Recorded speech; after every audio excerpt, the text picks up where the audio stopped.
Clapper board. You're about to hear an original HFY sci-fi tale titled Aliens Froze When They Saw Human Eyes Change at the Scent of Battle. HFY Sci-Fi Short Stories.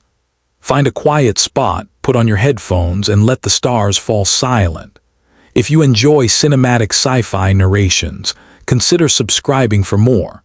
Now we begin. They fell from the dawn like cold rain. The Carthan warforms cut through the upper atmosphere on silent contrails, harnessing gravity with the indifference of gods. 100 spines of cloud split around them as they came down toward the sleeping cities, and the only warning was a sudden hush in the song of birds, a hesitation in the ocean breeze, as if the world itself paused to breathe. Over the Atlantic, fleets blossomed like black flowers.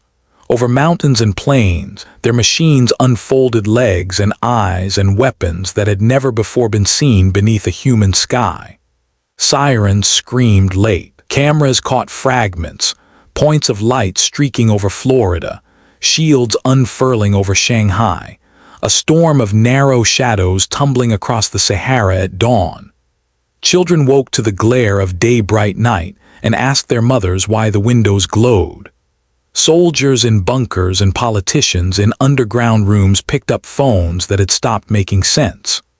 Priests and thieves and programmers and farmhands all lifted their heads as if a whisper, old as first hunger, crawled up the spine of the species and said, "Run or fight, choose now." By noon Earth time, it was too late to run. In the coastal city of Santa Lia, Admiral Mara Kepler watched the sky burn and remembered the academy lecture she hated most, what it feels like to lose orbit. She had been a young cadet then, stubborn, skeptical.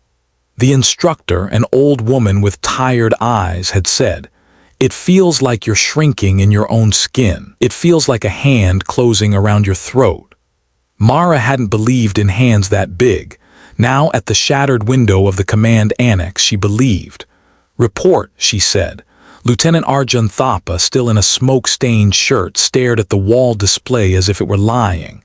"Orbital grid is Admiral. Orbital grid is gone. Platforms 3 through 9 are silent. 2 is firing sporadically. 1," he swallowed. "1 is falling." The server room doors banged open. A tech stumbled in with a bloody bandage around his ear. "We're losing climate control on the lower decks. Something's bleeding heat out of the building." "They're in the ducts," Arjun muttered. "They're everywhere," another voice said, and Mara looked across the room to the glass coffin that had once held the annex's pride, a quantum processing core, smooth, humming, cold. Now it was slag drooling molten metal onto the floor. Mara lifted her eyes to the sky again. Through the cracked window, a single needle of light tore itself down into the harbor and turned an entire pier to glass. The shock rolled through the city like a god stepping into a shallow pool. "Get everyone out," she said. Her voice was steady. "Ground the remaining birds, strip them of guidance. We'll fly manual and die manual if we must." Someone laughed, a tight sound. It belonged to Mallory Hawks, her chief of logistics, who had never quite learned when to stop smiling. "You always did know how to sell the hard way, Admiral." Mara didn't answer. She had already turned, already walking, already counting something in her head. How many corridors to the armory, how many to the emergency stair, how many breaths until the weight of decisions became the weight of bodies. By night, the Carthan had named the planet. The word reached Mara through a dozen surviving antennas. Sol 3 is designated harvest. Subsentience present in nuisance density. Begin pacification. Subsentience. The word slid into human language like a knife oiled for ease. In the days that followed, Earth turned into a map of red circles. Bombardments here, gas there, grids of drones stitching fire across neighborhoods. The Carthan were not sloppy. They did not loot. They did not pose with skulls. They flowed like cold, clear water into every low spot human panic created and filled it with silence. Surrender stations bloomed beside evacuation routes, polite and clean, with medical boxes and translation bots. People went in hungry, came out numbered, notched, cataloged, disappeared. Mara survived the annex by crawling under a collapsed beam with Arjun and Mallory and 15 others as the building breathed out into dust. When they dug to daylight, Santa Leah was half smoke. She watched a Carthan cutter hover over the harbor, reshaping ships into sparks, and decided something basic about her future. It would be short or it would be useful. Either would do. The first recordings came from soldiers who did not know they were writing the new book of humanity. Helmet cams captured the Carthan stride, tall and glass-sheened, flesh like darkened glacial ice with veins of light running beneath, eyes like polished obsidian. They could walk through fires human lungs could not breathe. They spoke through throat plates that rasped like friction, and when they said subsentient, they said it the way a person says rain. Not cruelly, simply as the condition of things. We learned their name because they said it to each other lightly, the way professionals call to their friends during reliable work. Carthan. There was other context, too, their gestures to the sky, the way their shoulders shifted when they listened to orders down from an orbit ring so vast it pushed tides and made compasses shy. Their war was orchestral. It did not rise or fall because of a single leader's heartbeat. It was a tide pouring over geography. It was old.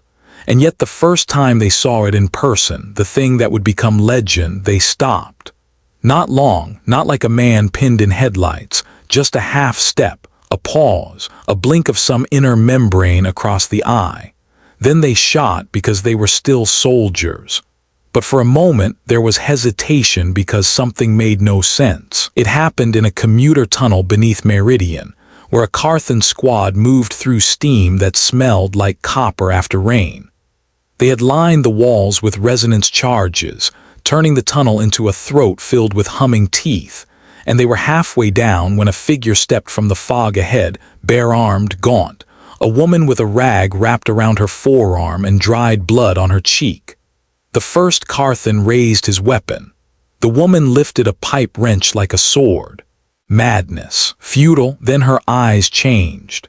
The footage is preserved at the archive now, labeled simply first. Slow it, and you see the pupils flare to swallow more of the world. The iris seems to brighten, though the scientists will tell you the light is constant. The whites dim with the vessels rising. Something else happens that no camera can measure. A focus so total it strips a person down to target and motion and breath. It is not mystical. It is not the glow of superpowers or old gods.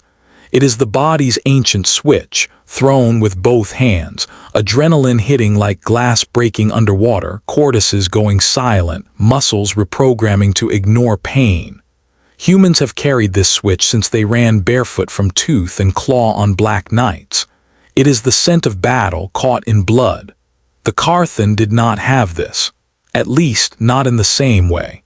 They had discipline like mathematics. Their fear was architectural, wide, sweeping, a rational curve that kept them from too much risk. But they did not have the storm that rewires a single heartbeat into a weapon. And the sight of it, not measurable, not on any formal scale, made them pause.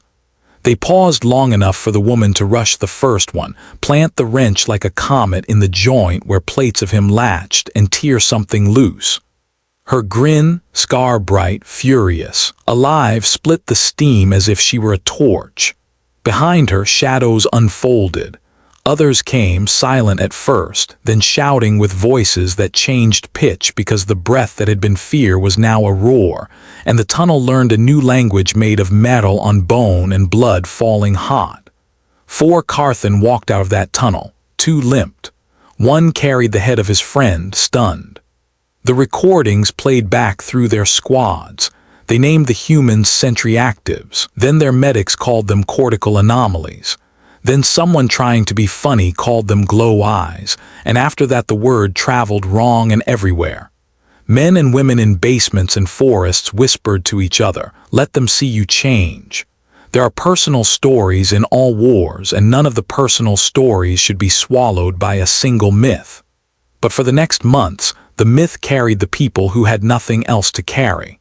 In the Canterwood district, where the city sagged around a marketplace that had once sold fish and cheap love, a boy named Nico crawled into a ventilation shaft with a backpack of grenades and came out 2 hours later with blood on his teeth because he had bitten through his own lip to keep quiet while a Carthan warform stood above, scanning.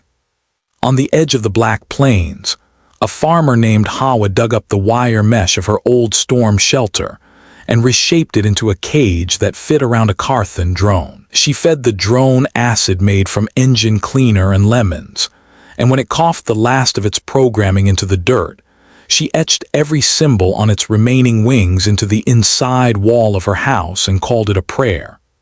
In the concrete skeleton of the Eridana spaceport, a man named Gile, who had been a cook and half of a father, taught 5 teenagers how to root power out of the broken bones of the city. He told them, "The grid is not a snake. It is a river. Take the water that still flows into the low places." They learned. For 6 months, those teenagers turned ovens and freezers and streetlights into mines. They killed 24 Carthan soldiers and 12 human collaborators and 2 dogs and one of themselves by mistake. The next day they left a note beside the body. "We are sorry. We will do better." And above them all, somewhere in the ruins and the hidden hollows of Stormbreak Mountain, Admiral Mara Kepler built a ghost navy. Before the fall, she had commanded platforms that could push a pebble into orbit and catch it with wind. After the fall, she scrounged. She pulled hull plates from the bellies of burned freighters. She found old municipal drones in warehouses and taught them to hate. She gave names to machines that children would have loved: the albatross, the little peasant, the red coin, the Elo. She recruited pilots who had learned manual flying from video games and skydivers who had learned the wind by touch. She also found the Valkyrie, half buried in the lunar regolith, where a panic flight had ditched it when the orbital net failed. She sent Mallory and Arjun up on a dark trajectory with a handful of others. They were so quiet that silence itself forgot them and went looking somewhere else. When they returned, a month later, the Valkyrie's engines patted the sky like a wolf's feet on snow. The Carthan looked up, suddenly unsure of how many corners a 3-dimensional battlefield actually had. Kazeth commanded the Sol Ring, the Carthan orbital chain. He had not asked to be the question the galaxy would later pose: is there any empire immune to stories? He was efficient, devoted to the idea that order was mercy, and certain that the untidy work of turning a wild population into a numbered pipeline of resources built a greater peace for the future. He had graduated top of his cohort and had killed fewer of his own soldiers through error than any in a generation. He was capable of affection, though not of laughter. He did not want to visit Harvest. He came anyway, when the numbers began to act like rebels. Reports landed like hail in the Ring's tactical chambers, patrol units failing to check in, surrender stations robbed of their entire data cores, an atmospheric stripper fouled by particulate that seemed purposeful, Carthan soldiers complaining in private notes of noises and fast shadows and a feeling like being seen by something that knew you would try to be brave and did not care, just waited for you to be tired. Kazeth read every report. He watched the tunnel footage 5 times. He dismissed superstition. No eyes glowed. Light simply played tricks. Then he watched again. He felt the small muscle under his jaw draw tight for reasons he could name in 4 languages, and none of those reasons made sense. He landed at Meridian because no one else would stop landing. The starport was a broken knuckle. Tower 5 leaned into a sky colored by smoke and late sun, and the city rattled around it like a choke in a throat. His elite guards made a circle around his ramp. The locals watched from shadow. They were thin. They were not gray with despair.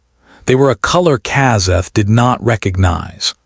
Arjun watched from a ruined gallery, a rifle cold against his cheek. He had survived the annex. He wore around his wrist a bracelet made of the fused beads they had pulled from the fire where the communications ward had melted. He had not spoken to his parents in months. He had memorized the cadence of Mara's voice so thoroughly he could finish her orders when the static ate the middle.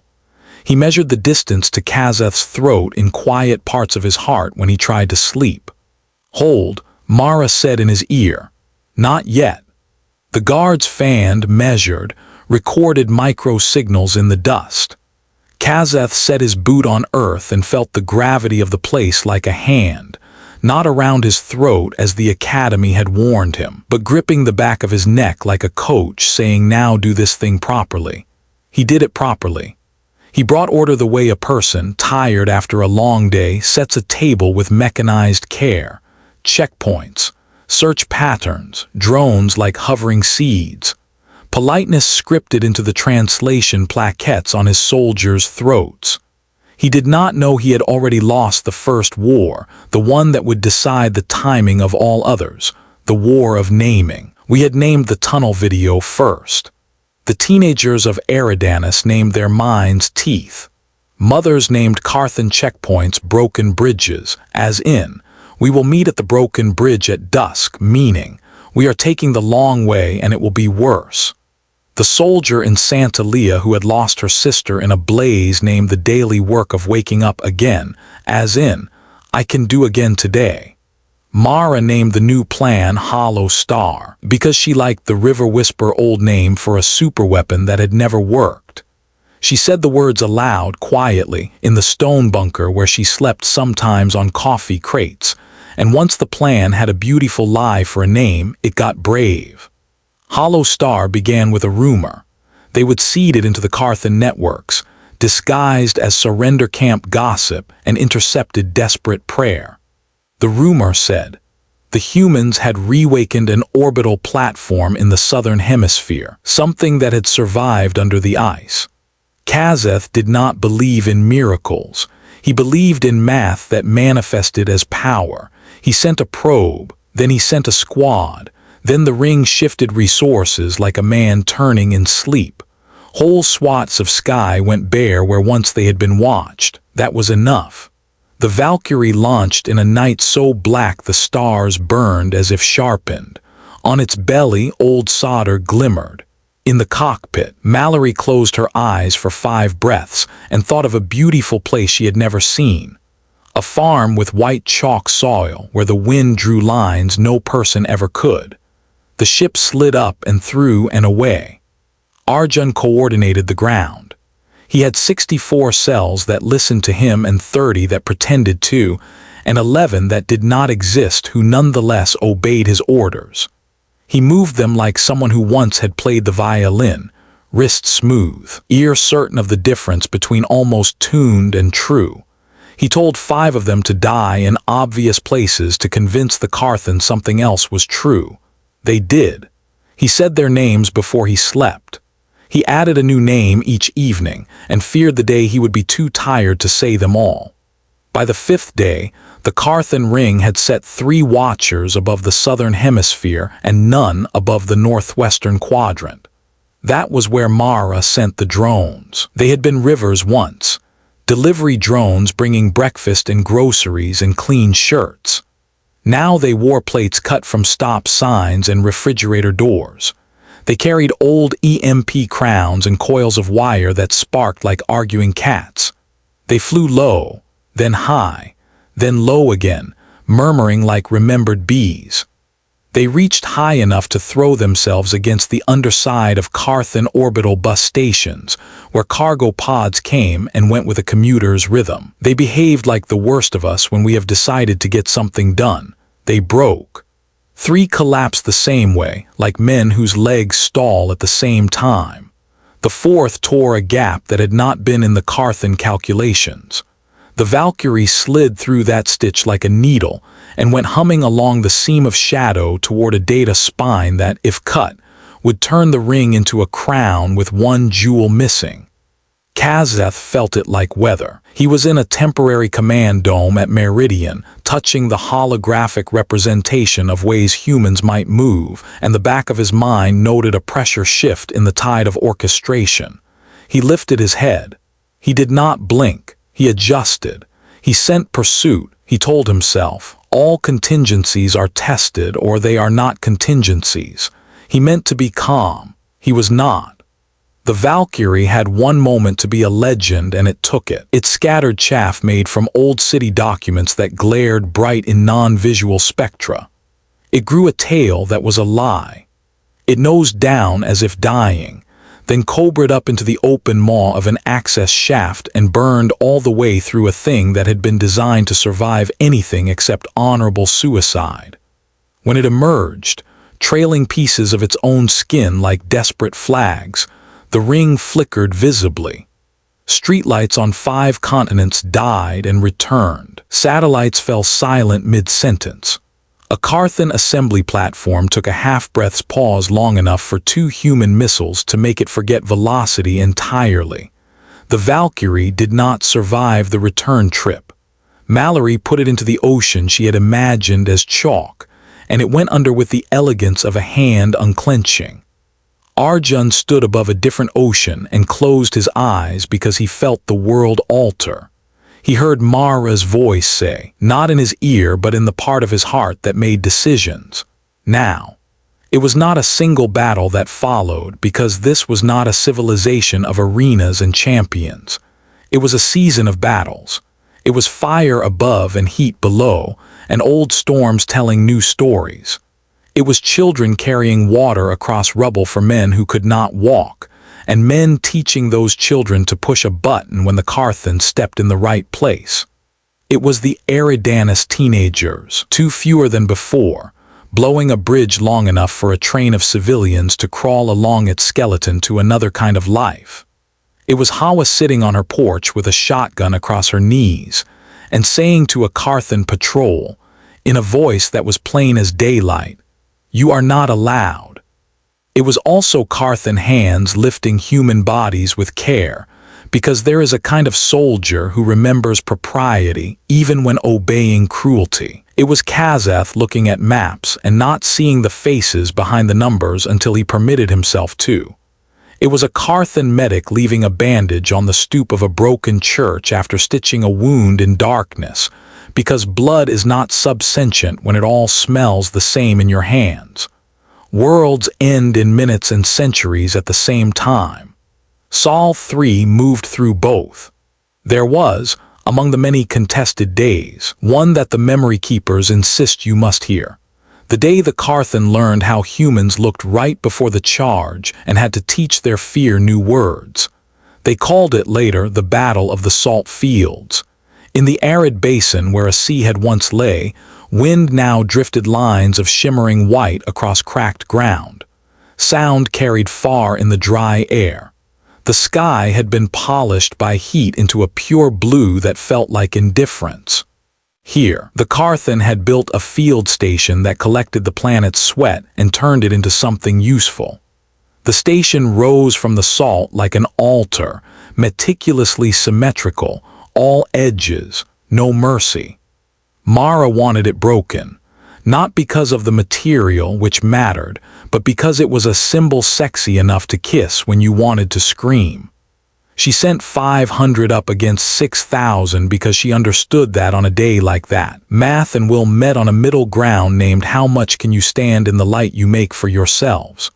Her troops were not troops, they were remnants, refuse, sovereign wreckage, miracles. They wired their own boots. They checked each other's laces and scars. They joked badly. Arjun stood beside Mara and watched the heat waves. He had a cloth tied around his mouth because the salt caught at him when he breathed. His eyes were quicksilver. He had not slept in 2 days. "This is wrong and right," he said. Mara nodded. "We do the wrong right thing properly or we concede a world." From the station, the Carthan deployed a line that moved flawlessly, like a bead curtain parted by a hand that has done it forever. They were so beautiful in motion that several humans forgot to be afraid for a heartbeat. Then they remembered to be human. They stared at the station, and something happened that no one entirely expected. A current passed through them, a ripple of recognition of this place as a threshold. It was not a homeland or a shrine. It was a salted, empty place, but sometimes empty space is the purest altar. Someone whispered, "For everyone." Someone else whispered, "For Mallory." Someone with no names left whispered something like a sob converted to vow. The whisper moved like wind through wheat, and the human line inhaled as one creature whose lungs had been torn for months and were now being asked to sing. And their eyes changed, not in every soul the same way. That was the thing that made the Carthan take their half-step hesitation. Human eyes do not standardize under stress, they individualize. Blues went pale and bright as Arctic sun on steel. Browns deepened until the pupils were wells pouring outward. Greens sharpened into knives that remembered moss. Grays, like Mara's, whittled down to the color of storm metal. For the Carthan in front, it looked as if the eyes, each pair different, had responded to the air's taste of iron and salt and said, "This is the hour we were told about. We will become different beasts to greet it." The Carthan leader raised a hand anyway. He believed in everything he had believed in before. He gave the signal. The field led with rifles tuned to the human chest. The first volley bit up dust. The second burned a line through a man with a tattoo of a bird on his side. He did not fall. He looked surprised and embarrassed, like a man whose shoe had betrayed him on a stair. The third volley chewed breath out of three more. Then the humans charged. They charged the way bodies do when they are not a collection of bones and ideas but a tide of need. They did not charge pretty. They did not preserve form. They howled. They laughed. One woman, tall, her dark hair in a braid that slapped her spine like a whip, opened her mouth and sang a song she had learned when she was 10 and had never liked, and now sang because it had words and tune, and she needed both at once. The Carthan were ready. They had been ready for 1,000 years in other wars. But readiness that works on populations like math works on chalkboards does not always work on a wall that a people becomes when it believes something in the bone. Their first rank received the impact like a cliff receives a river, intending to be only itself, and find the river makes cutwork in rock. Arjun took a shot to the shoulder. He kept going.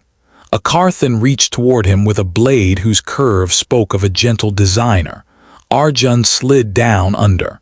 He found the place where the bright underveins of the Carthan gathered in the thigh. He shoved an old knife. He rose, slippery with foreign life, and moved forward because everything in him could do nothing else. Mara did not run with them. She moved along the line like a captain taking attendance in a theater of beloved liars. She touched helmets. She lifted chins. She pointed with 2 fingers, the way she had on flight decks, and men moved as if their bones had remembered the gesture before their minds had. Then, when the line threatened to scatter into individualized vengeance, she threw her arm forward and the signal ran like silver. "Left," she said into her mic, "left like the hand that holds the heart." They rolled left. They hit the station's strut. They found the load-bearing dream that had held it up and pulled it out through stubbornness disguised as strategy. The station groaned, an animal that had not believed it could protest. It sank. The Carthan leader stepped into Mara's path. He was tall even by his species' generosities. His armor had small rents that spoke of carelessness held at bay by habit. He lifted a rifle that had never missed when it was meant to. "You cannot win," he said. The translation plaquette softened the rasp. "You may be very brave, you will not make a home." Mara met his eyes. They were black like obsidian with reflections crawling across it. She thought, everyone is a mirror when something hot enough touches them. She said, "Homes are the last thing we rebuild, not the first. The first is how you look at your hands and decide what they are for." He tilted his head just a little. Curiosity is a crack in war. She put a round through the gap where his throat plate met his collar. His armor absorbed and screamed. He staggered. He looked at her as if a lesson had tried to take its place in him where doctrine had lived, and found the room was already crowded. He fell. He did not move again. The station collapsed fully a few minutes later with the sound an old choir makes when it gives up and becomes ordinary breath. The humans pulled their wounded out and counted their dead.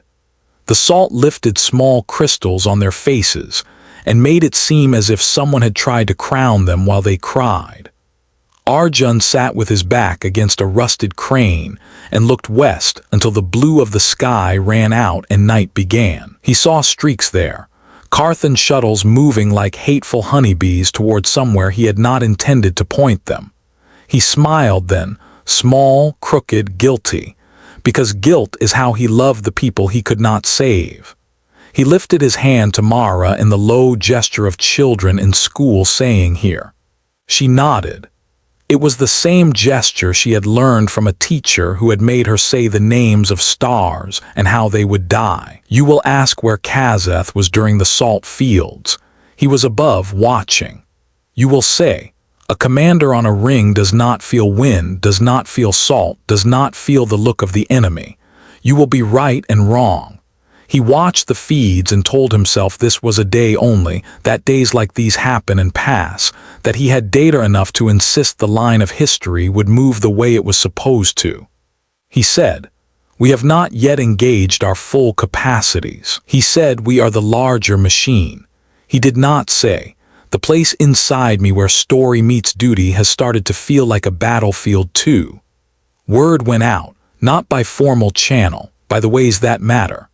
A Carthan soldier carried the memory of a woman singing in the charge to a comrade who had been on a different front, and the comrade, later alone, found himself trying to hum it in a voice built for rasp and order.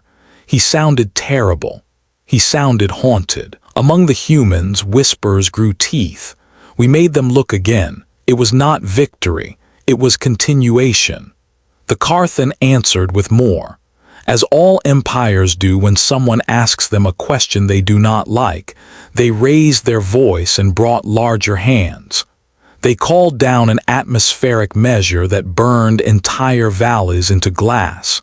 They cranked the numbers on pacification camps. They grabbed the children who carried water and refused to release them when mothers approached with open palms. They put collars on 10,000 and forgot the names of 9,000 because they were not taught to say individual names when pools a maze. Mara's voice, weary now, found a cadence shaped like a hand clasping another hand. Do not forget yourself. Do not become only hunger and hate. When you must be both, but come back. Arjun began to fail at sleep. Mallory's name refused to be only one during remembrance. He heard it as all names, and sometimes he could not say it. Hawa grew tomatoes out of soil no one believed could still shelter life, and when a patrol demanded to know why she wasted water on seedlings, she said, because you will not win the hunger war if we decide not to play. Then the world did that thing again, both minutes and centuries. The days sharpened each other. A winter fell that had more teeth than usual because ash somewhere had changed how the sky handled light. Men put up walls made from the doors of houses no one could go back to. Children learned to read from old paper manuals that smelled like mildew and pride, and the first sentences were lists. Turn this to open this. Turn this to breathe air. If you cannot open this, find another door.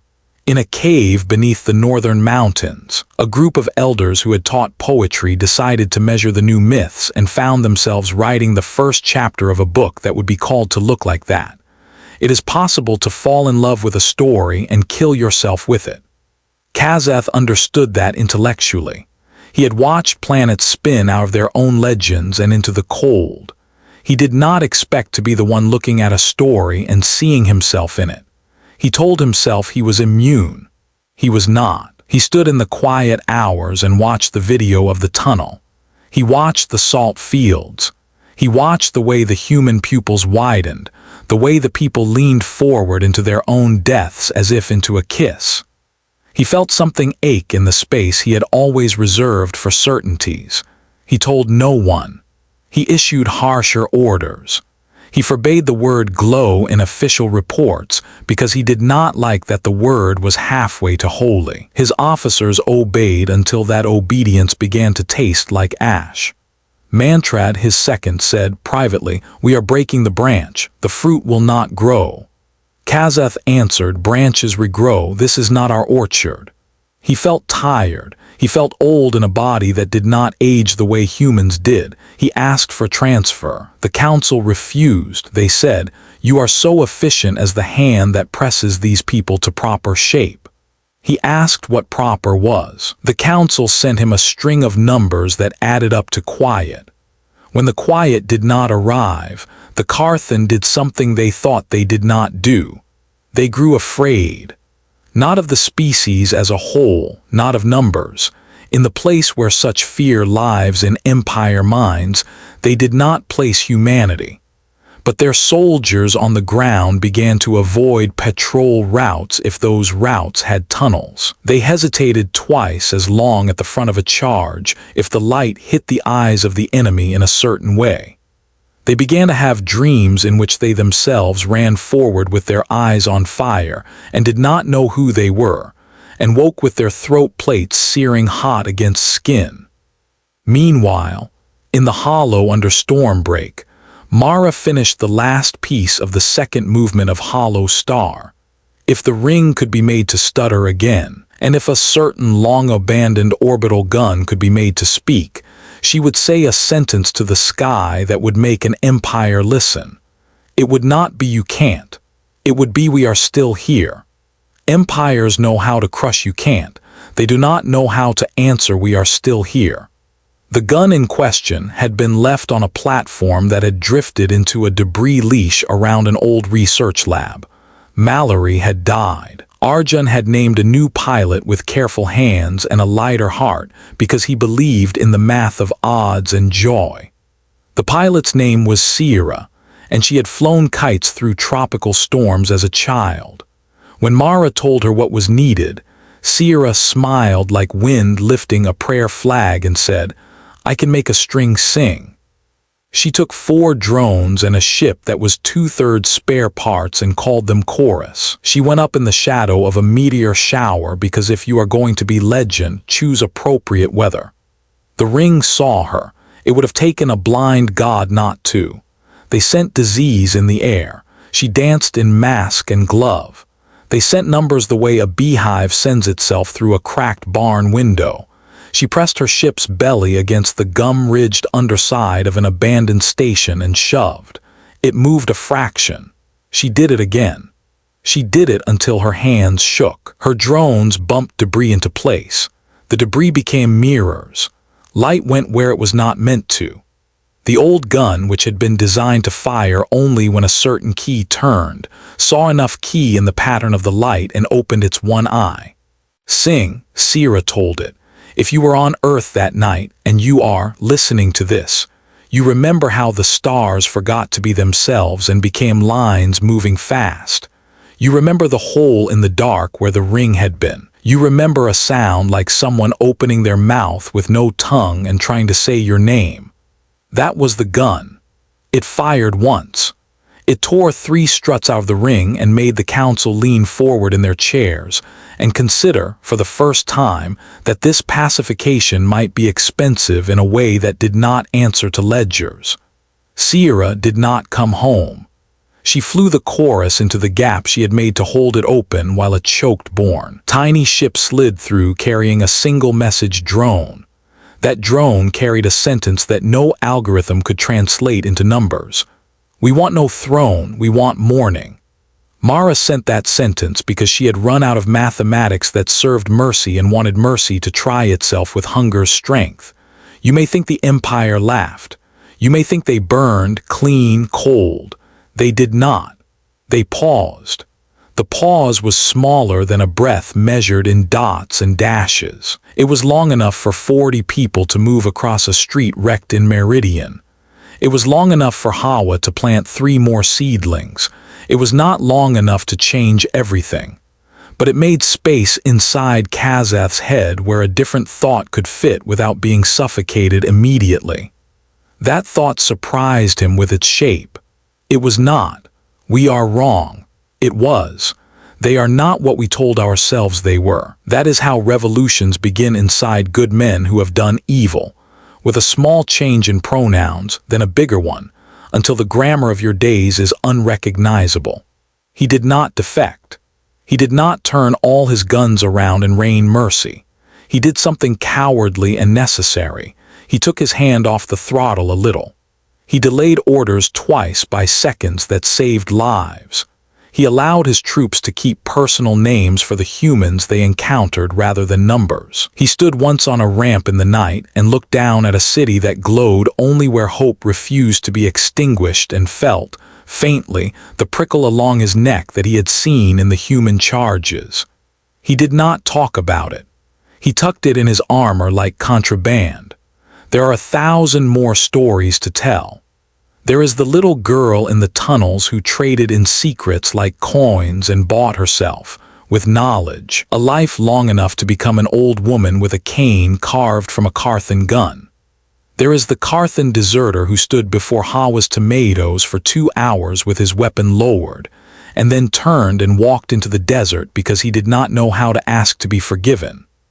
There is Arjun, who learned to sleep 3 hours out of every 24 and filled the rest with motion, until the day he simply sat.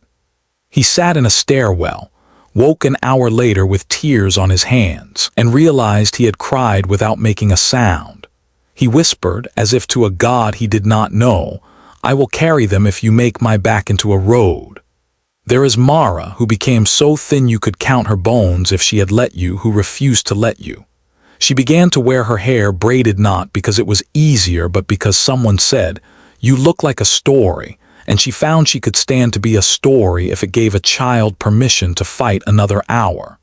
There is Kazath, whose officers began to leave small offerings on his desk they pretended were jokes, drawings of human eyes, notes that repeated the sentence "we want mourning" in their own language in bad scrawl. He did not punish them. He could not make himself burn the notes. At last, because everything that can endure will for a time, and everything that must break will in its hour, there came what passages later called the Nights of Two Fires. On the first night, the Carthan did the nearest thing to surrender they could do without speaking the word. They lifted from half their installations and consolidated into positions around monuments of their own making. They muttered in command rooms about leverage and safety and numbers that did not add. In practice, in street and sky, it looked like fear. On the second night, the humans lit beacons across the continents, not to signal each other, though they did that too, but to signal the sky. The beacons burned ragged, made of diesel and polymer and old hope. The light they threw up had a jagged edge. It looked like the teeth of a creature that had eaten rocks and learned to chew anyway. It gave the clouds a filthy halo. Between those two fires, the war moved into its end game.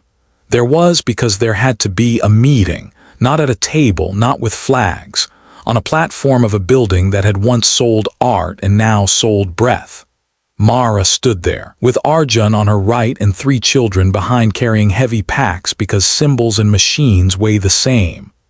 Kazath came on a small shuttle with 2 guards who looked right and left as if the very air might be treachery. It was. No language could carry what they intended to say. The translation plaquettes worked overtime. They hummed. They failed. They echoed. The simplest words came through best. "You asked for morning," Kazath said. "Morning does not come. The star rotates. The world moves. Mourning is an abstraction by which subsentients console themselves while we take their resources and give them peace." Mara's eyes were not human bright just then. They were human tired. That is a different light entirely. "We want to wake and not count the dead before coffee," she said, and the device had to reach hard for a word for coffee. It chose bitter liquid taken for strength. The guard on Kazath's left, not supposed to smile, almost did. "You will keep fighting," Kazath said, "until you are an old creature in a cave and the sound your grandchildren know best is your stomach complaining." "Yes," Mara said. "If the choices are your peace and that hunger, yes." "Why?" he asked, and this was not a rhetorical. This was a man who had used his life for numbers asking a woman who had used hers for names to show him an arithmetic that did not insult either. She did not speak at once. She looked at the children behind her. One had a nose that had been broken and had healed badly. One had eyes too large because she had starved and had learned to accept every kindness as if it might contain poison, because that was survival too. One had both hands wrapped because he carried something inside the pack that burned, and he was unwilling to set it down. She looked at Arjun. He had the look of a gambler at the end of a long night. He would bet his last coin not because he could not calculate odds, but because the math was his friend and told him this is the best terrible option remaining. She looked at Kazeth at last and said, "Because when a thing gnaws on you, you learn the size of your bones.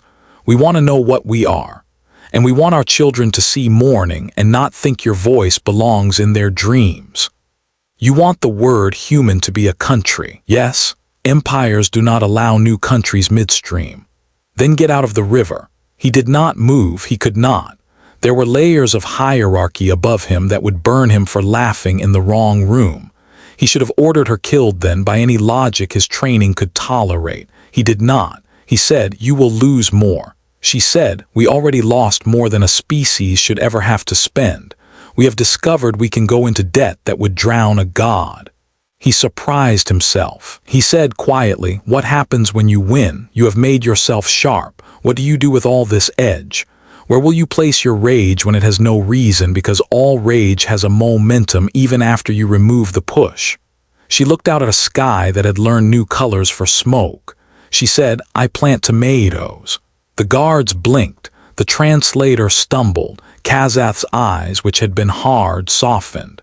"That is unbeautiful," he said. "It is the only beauty I will permit myself until I can sleep." He left. He did not surrender.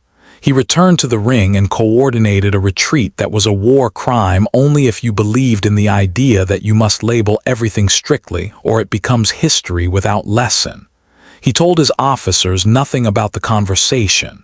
He wrote a report that said, "Resource density lower than projected. Morale curve not meeting yield. Converting to planned second harvest." The council nodded as if he had promised to return with better numbers. He meant, get out while you can still call it a strategy and not a run. The Carthan lifted from earth. Not all, not in a day. Their claws dragged long. Their debts remained. Their machines, when they could not be carried, were left like teeth in the dirt. Their camps remained.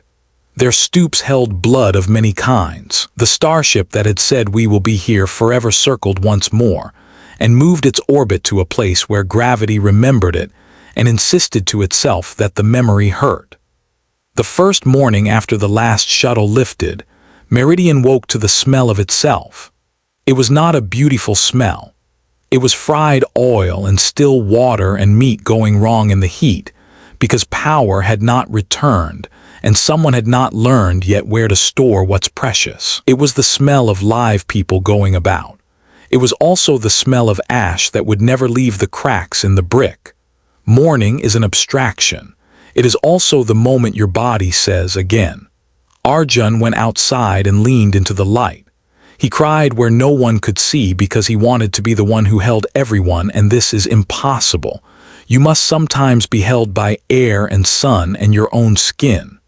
Hawa took her ripe tomato, the first, cut it into 5 pieces and put 1 slice on the stoop of the church, 1 on her porch, 1 on an armored plate that had belonged to a soldier who had died there, 1 on the windowsill of her enemy, and 1 in her mouth. She said to no one and to all, "We are beginning badly. It is still a beginning." Mara sat in the bunker and wrote a list. It was not the list she had imagined at the academy. It had no arcs, no epics. It was a list of municipal chores, water, waste, side streets, clocks. She wrote, "Find families of the ones who carried. Tell them how they carried. Do not make monuments before you make kitchens." She rose. She went to the armory, now quiet, and took a knife and broke a window in the command room where she had lived for months like a ghost in a machine. She told the light to come in. It came. Light is obedient when called kindly by those who have freed it from fear of leaving scars. People came out then, the way they do when they smell something that says not safe but less lethal. They moved like animals leaving dens. They blinked. They squinted as if what was above might be a different kind of Carthan trick. They did the work. The work is this: dig and lift and turn and fix and bury and cry and laugh in small slivers so your lungs remember what air is for when not laced with smoke. And above, Kazath, who had left a piece of himself down there, stood at a viewport on the ring that was no longer a ring and watched the planet that refused him. His officers came and went with reports like rain you ignore. He found in his pocket a scrap of paper he should have thrown away. It was a human thing, white fibrous, cheap. On it, someone had written in rough Carthan, "Morning is the name we give ourselves when we succeed at waking." He put it back. He did not go to the council, because there was nothing in him that could say with a straight voice what they wanted to hear. He did not throw himself off the ring into old gravity, because that would make a story too grand and he was tired of grand. He does not appear again in archives reliably. Some say he took a shuttle and disappeared into a drift of nothing. Some say he visited worlds where his orders had sent silence and tried to make small noises of repair. Some say he orbited Earth until he died because he did not know where else to watch what a mistake had made possible. The truth, like morning, is an abstraction good enough to believe in when you have nothing else. For the humans, rebuilding, it is a dull word when measured against the electric arc of war. It is the work that keeps you from becoming a weapon when you no longer need to be. You learn to let your eyes settle back into ordinary, to make the changing of the eye a thing for memory and emergencies. You teach the children that bravery is now getting water to boil without fire, coaxing wires to hum without gifts from stars, making song that is not a scream.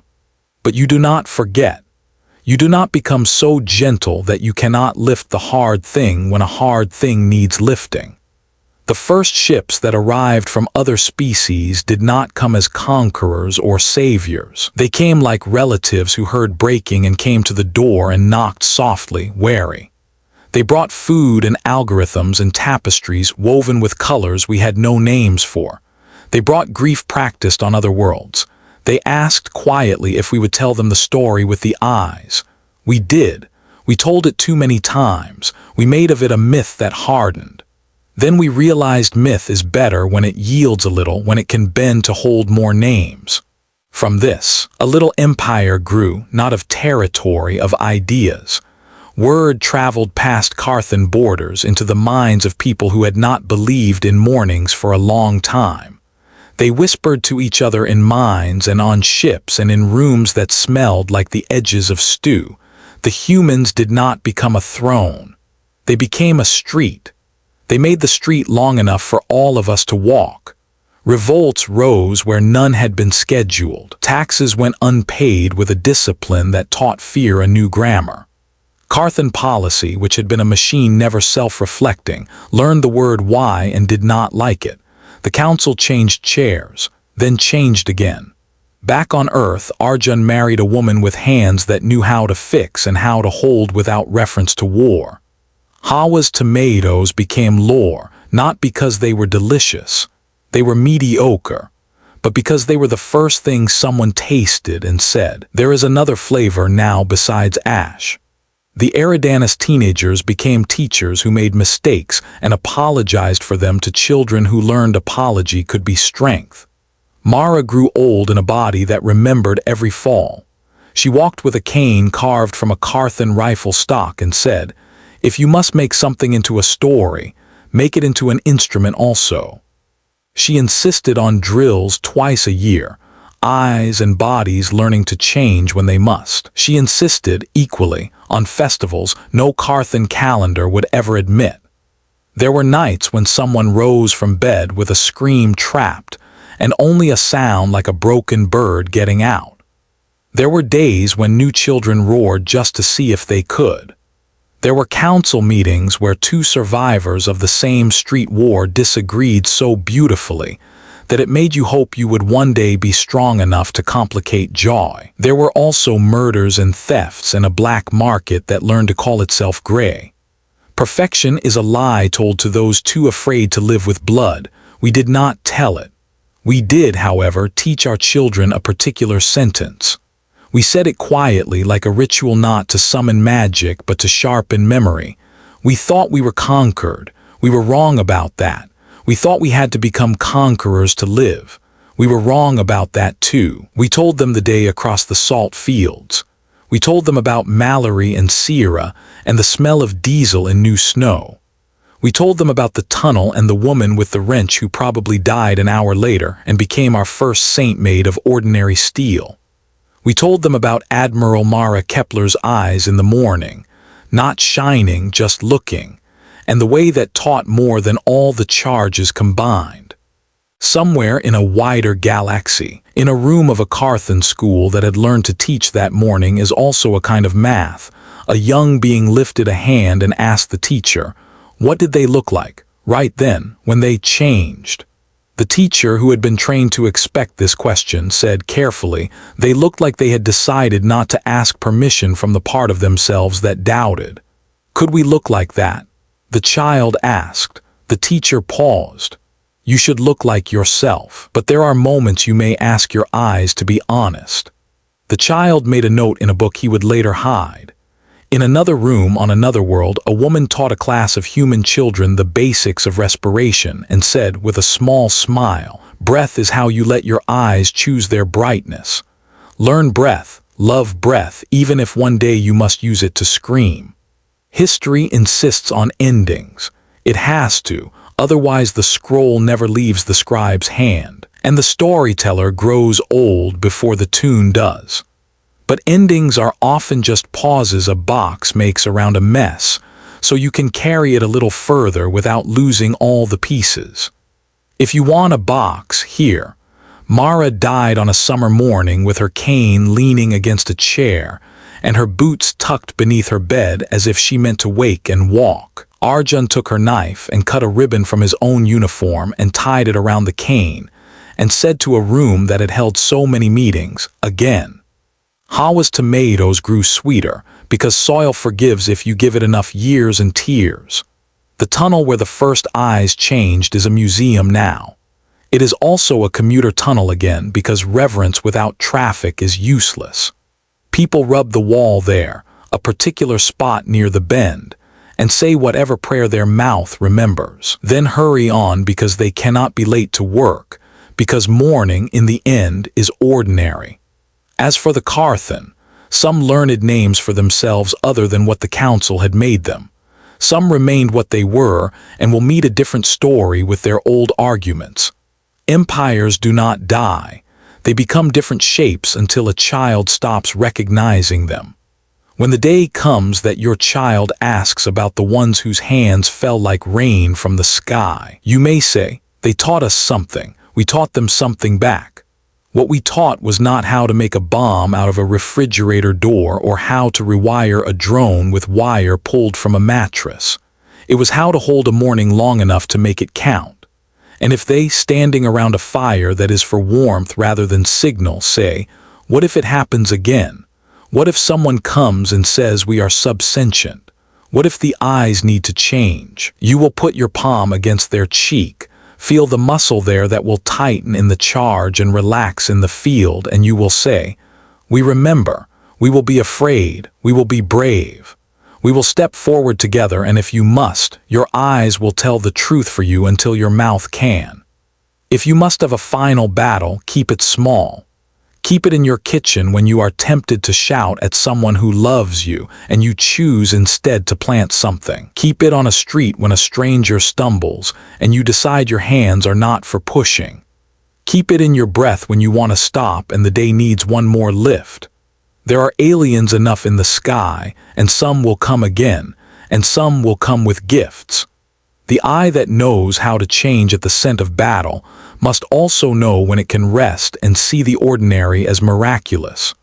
On an anniversary, People stand in the salt where the station fell. They open their eyes to the kernel bright sun and try to feel what their ancestors felt. They cannot. It is not their job to make old blood run hot. It is their job to keep the morning by doing dishes and lifting beams, and changing the bandage before the wound festers, because no empire ever understood how much of a threat clean gauze could be when multiplied by millions of hands. Somewhere, in the orbit where debris still traces the ring that once circled like a crown on a skull, a small shuttle moves slowly, conserving fuel, perhaps carrying a man who cannot stop watching a world who refused him. He looks down at the lights of cities, repaired and uneven, and feels a feeling that if he were human he might call grief and love, and bewildered faith boiled into something drinkable. Somewhere else, under the ruins of an old courtyard, a woman with gray hair pulls a crate from beneath a trapdoor and sets 3 paper cups on a table designed to fold into a wall. She pours bitter liquid for 3 teenagers who need to learn again what courage tastes like without the sugar of myth. She says, "Drink, then lift, then look, then lift again." They drink, they lift, they look. One of them notices her eyes, which are not glowing but are bright with the reflected light of what she has kept alive. The teenager thinks, "I want my eyes to do that when it is my turn." You have heard the story. Maybe you wore headphones. Maybe you did what the voice told you and made the stars go quiet for an hour. Good, this is how we keep mourning.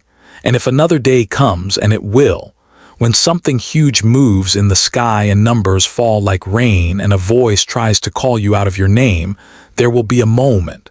It will be shorter than a blink and longer than a lifetime. In that window lies everything you have learned since this story first found ears. Breathe, choose. Let your eyes tell a truth, charge if you must, plan if you can. Remember both are weapons and tools, and use them with a heart that refuses to be bored by kindness. And that day the galaxy learned humanity doesn't conquer, it endures. Headphone, if you enjoyed this story, make sure to like, share, and subscribe to the channel for more epic HFY sci-fi tales. Until next time, stay human, stay unbroken. Is this conversation helpful so far?